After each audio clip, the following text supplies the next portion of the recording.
We are at Chikkajala Fort, which is on the way to the Bangalore airport. I have been seeing this structure since last almost 40 years. Since mid 80s, the wall what you see here going around, it kind of enclosed this entire space. So there was an enclosure here and it was a very, very quiet space. So the busy road what you see now in front, it used to be a very quiet road leading towards the northern side from Bangalore. And we would always notice this building and talk about it in our architectural forum.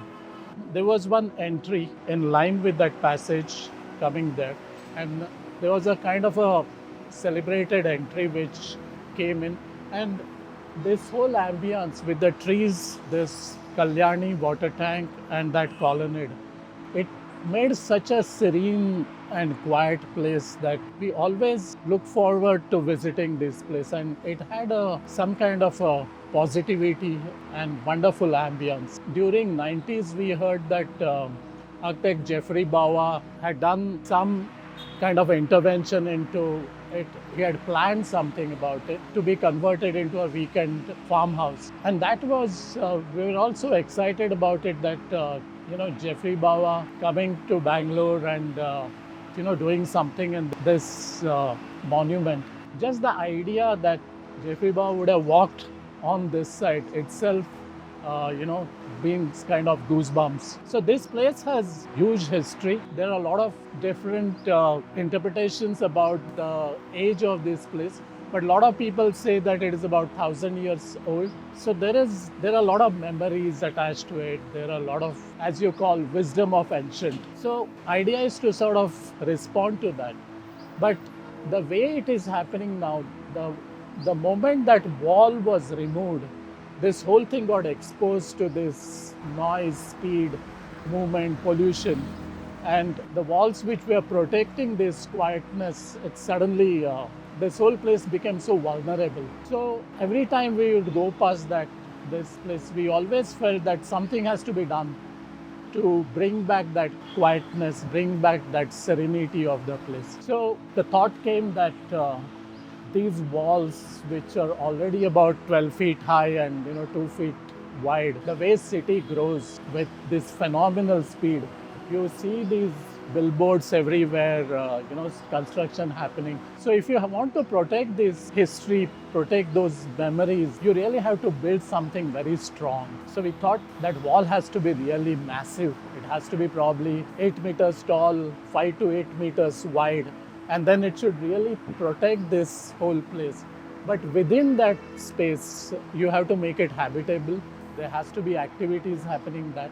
Now this place over the years was used as a resting place for the tourist. It was called Dharmachhatra. So the tourists on the way out in their journey would stop here. Maybe they would rest within this colonnade, probably pray in this shrine, have access to clean water. There are some bathing places and all behind this. This was a kind of a stopover for the tourists. Hence the idea came that within this thickness of the wall, which could probably become narrow or it can become wide as per the intervention you would like to do, we would create these travel center, travel information center. There is a village behind, and then there is one hill little away, which has a shrine on the top of that. So these villagers also come here. When we were talking to the pujari of this temple, he said that there used to be one additional water tank here. And you have one lake on the other side of this road and another lake towards the northern side. So there was a kind of a linkage between these water bodies. That's how there must have been always water in this tank. Since this tank has such a large presence, it's almost like a soul of this structure. We thought the water should play a very, very important role in this whole process of design development.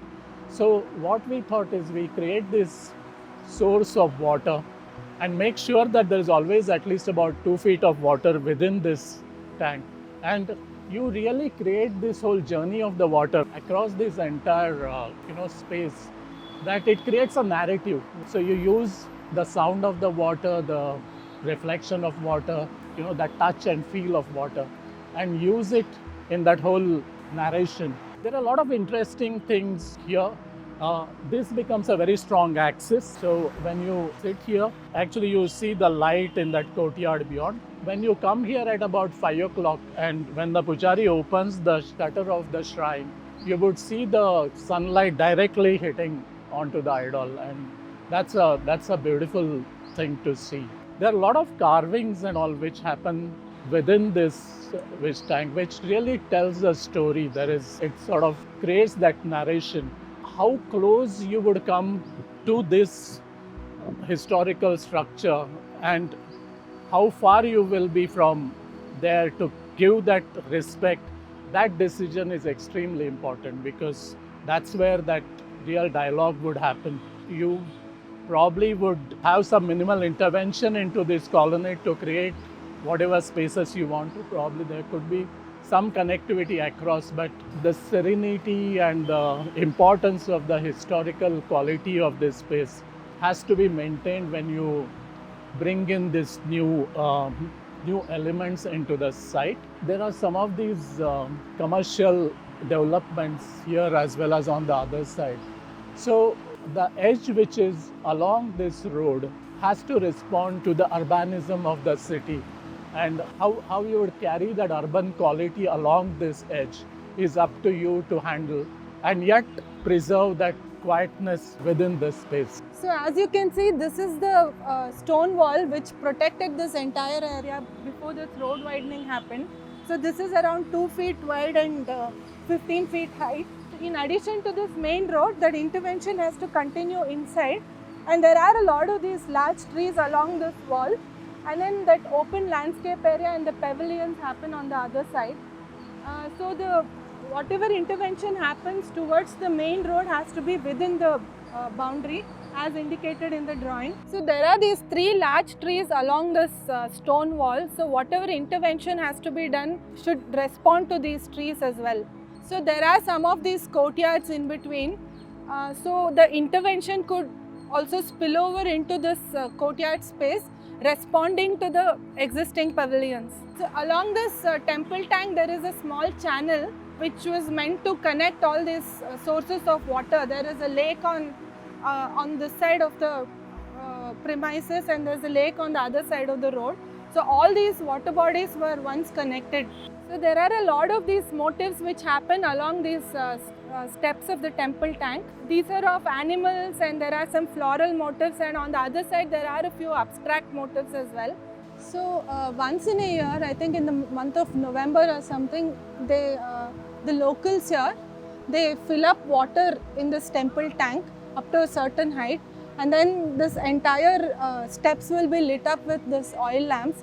The place which is otherwise quiet, like completely gets transformed into something that is very festive, active, and around 6,000 to 7,000 people gather here to celebrate. So the space between these metro pillars can be considered for parking. Though this fort wall has sort of given away for the peer pressure of the development, this entire place still manages to retain its peace and quietness.